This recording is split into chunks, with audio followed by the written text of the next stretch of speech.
Hey there, welcome back to Forever Bow Hunting. Thank you guys for joining me in today's video. I appreciate you guys giving me your time. Now, before we even discuss anything about fixed heads versus mechanical broadheads, I know the old played out debate that everybody and their granny have talked about. I get it. So, trust me, this one should be pretty cool. I know I'm biased because it's my video, right? So I gotta say that. Smash the like button, drop a comment below, let me know where you're watching from. Heck, let me know a video you would like to see in the future because I love interacting with all of you guys. It does mean a lot to me. So if you do all of that, thank you so much. I do appreciate it. Now, kicking off the video, here we go, my friends. Fixed heads versus mechanical broadheads. Is one of them better? Well, here we are again talking about broadheads. I know you see this topic pop up like 800 times a year. I've seen people lose friends over this stuff. Like, people have gotten butthurt, some pretty heated arguments. I think almost on the political type level, and that's saying a lot. So, here's the thing. I've received so many questions regarding this. Should I shoot a fixed head, mechanicals? Which one performs better? Bigger cuts, blood trails, all that stuff. They both serve a purpose, especially when it comes to hunting.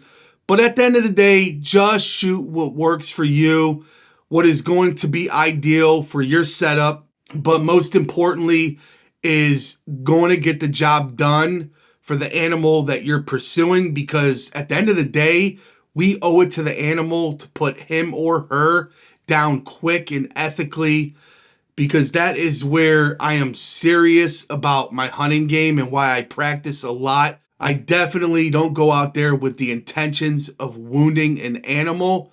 Does stuff happen? Of course, we know that. Sometimes, our heart rate and our emotions and lack of preparation gets the best of us. But for some crazy reason, sometimes things are just out of our reach and we can't even explain it. So yeah, with all that being said, if you're one of those people that, you think that shit's like funny, because I've seen guys at the pro shop and on podcasts kind of like that little snicker after their laugh, like talking about wounding an animal. I've seen it. It's disgusting. That's where I draw the line. That shit is unacceptable. It's not cool. Again, like I said, I know things can happen, but if you're laughing at that shit, you definitely have no respect for the game that you're pursuing. And don't even watch my video if you disagree, because quite frankly, I respect these animals and I hope you guys do as well. So to get that out of the way, that's that. Now, obviously, you got to make sure your bow is properly tuned, you have the correct arrow setup and all that before you actually even entertain shooting a broadhead. Can you get lucky and screw on a head sometimes after you paper tune your bow and it'll hit right at 20 and 30 yards? Yes, of course. But me, I believe trying to dial in your equipment, going that extra mile to be 100% sure before you climb in that stand or that blind and actually shoot an arrow at a live animal. So, fixed, mechanicals, hybrids, they all serve a purpose.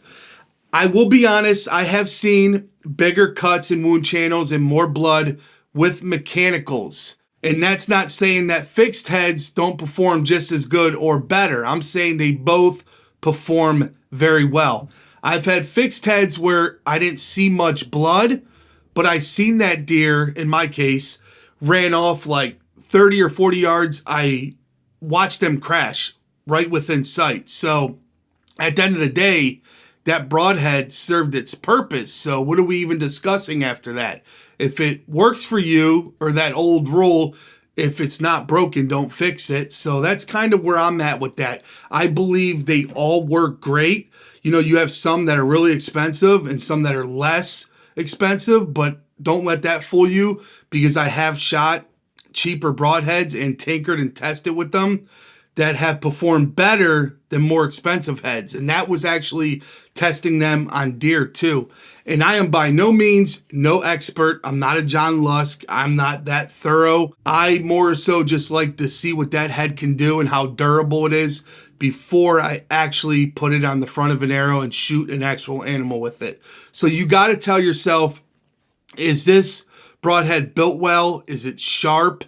Is it going to kill this animal quick and ethically? Is it going to fly good? You have to make sure that all of that answers your questions before anything. Does that make sense?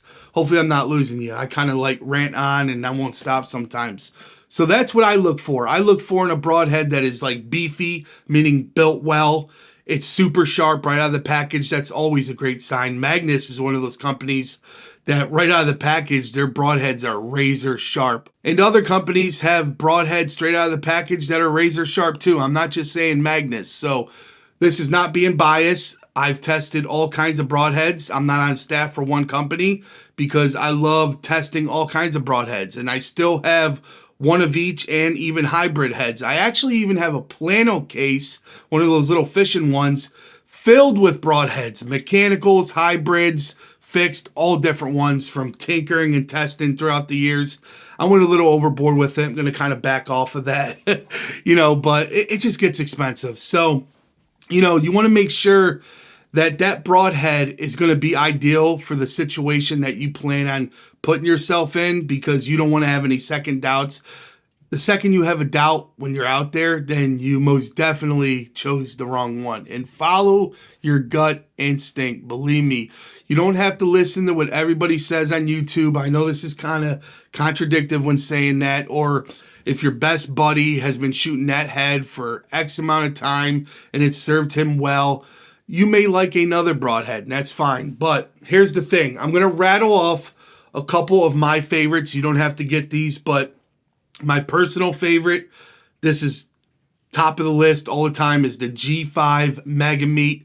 You can go out there and watch reviews. I have a review video on it. There is a lot of people that have had great results with that broadhead, myself included.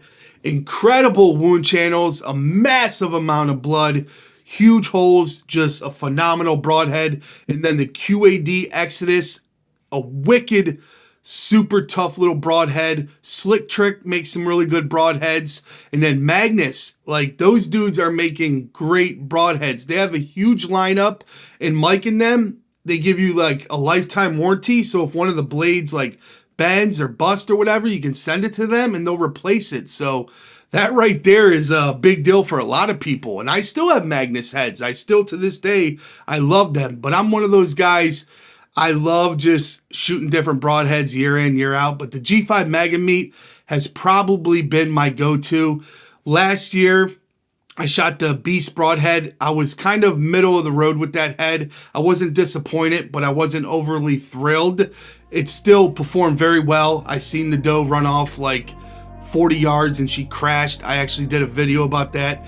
And then I explained about the broadhead in other videos. So yeah, you just got to choose something that is going to work for you. So at the end of the day, mechanicals versus fixed broadheads, is there a clear-cut winner?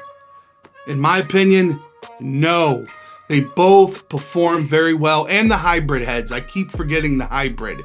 That is like the best of both worlds. Some people are actually preferring those over anything. So you can always go that route too and get the best of both worlds. There are some phenomenal hybrid heads out there. Countless ones. I lost track and names of all that stuff, but Google will be much better than me. That is a much better option, believe me. So thank you guys for your time again. I appreciate it. I know this wasn't anything over the top.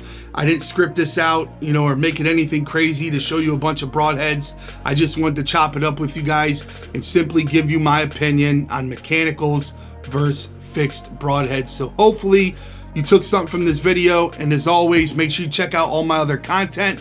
Again, smash that like button because that is going to help me on the YouTube algorithm and all that stuff in order for my channel to grow. So with all that being said, appreciate you guys, and I'll catch you in the next one. Peace.